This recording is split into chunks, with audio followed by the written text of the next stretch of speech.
everybody, Kalle Beck here from StartingStrongman.com.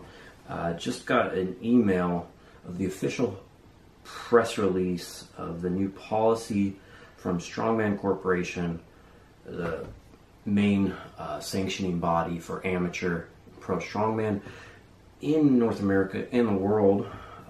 They do a lot of contests of, it's a hot debate the past couple of years in different sports about transgenders' participation in sports, and I feel it's a very touchy subject and a hard one to be fair on. I definitely see both sides of it, but I'm going to keep my own opinion mostly out of this and just read it.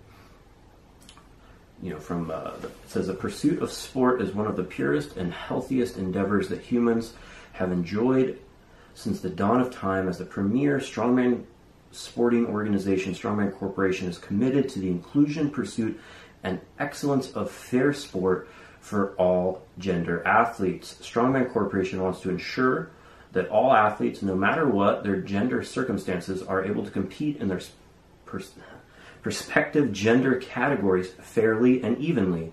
The transgender policy of Strongman Corporation mirrors that of the International Olympic IOC Committee medical guidelines with respect to transgender athlete competition and must be adhered to for fair competition. Those who transition from female to male are eligible to compete in the male category without restriction. Those who transition from male to female are eligible to compete in the female category under the following conditions. 1. The athlete has declared that her gender identity is female. The declaration cannot be changed for sporting purposes for a minimum of 4 years. 2. The athlete must demonstrate that her total testosterone level in serum has been below 10 nml/L for at least 12 months prior to her first competition, with the requirement for any longer period to be based on a confidential case-by-case evaluation, considering whether or not 12 months is a sufficient length of time to minimize any advantage in women's competition. 3. The athlete's total testosterone level in serum must remain below 10 nml/L throughout the entire period of desired eligibility to compete in the female category. 4.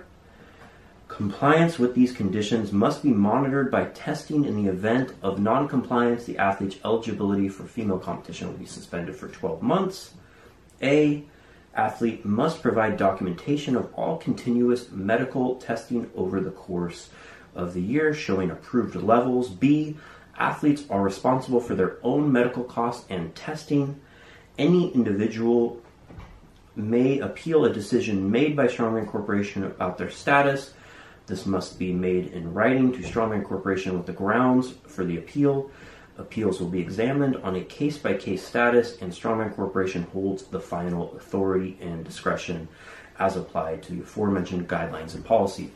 Definitely thorough, definitely fair. Following the IOC, I think it's pretty much, pretty close to word for word their policy.